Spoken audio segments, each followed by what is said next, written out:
Сәлем достар, Рухани Storytelling каналына қош келдіңіздер.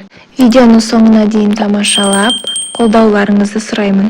Бір шаруа егінін жыртып біткен соң өгізін қораға қамап, есігін жауып қояды. Түн ортасында ауылға бір арыстан кеп, қораға түсіп, өгізді жеп алады. Көтерем боп, орнынан тұра алмай, тоқтығын басып жатады. Түнде шаруа ұйқысынан оянып, сыртқа дәретке шығады. Жолай қорасына кіріп, өгізін көрмек болады. Шаруа қараңғыда арыстанның бүйірін сипалайды да, жарықтық өгізім, қарының тойып, рахаттанып жатырмысың, дейді де риза кейіппен үйіне кетеді.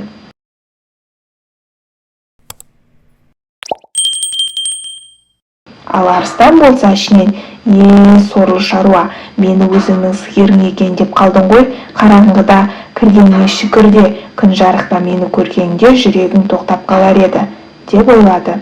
Білімдінің күні жарық, білімсіздің күні ғарып. Надан көргенін білмейді, ақымақ өлгенін білмейді. Жүректің шамын жақсаң, түн қанша қараңғы болса да, түзу жолсыздан жол тапасың. Көкірегің қараңғы болса, күн қанша жарық қылғанымен ой шұңқырға маталасың. Румидің осы хикаясын әйгілі ақын Қадыр Мырза Әлі би деп аударған. Бір сиырды бір өзі жеп тауысқан, қора ішінде жатып қапты арыстан. Мал иесі сенбей тұғын ұрыға, әлгі жерге келді түнде тұрып ап. Көрмек болып қи иесі бораған, бірақ шықты тас қараңғы қорадан. Сиырым деп күнде әукесін қасынған, арыстанды сипап қойды басынан.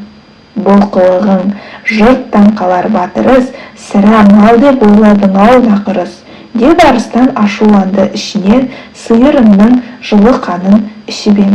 Қайтер едім, көрсең мені жарықта, жүрегіңді жіберер ме ең жарықта. Түскелі тұр енді ажалдың тісіне, қараңғылық не істетпейді кісіге.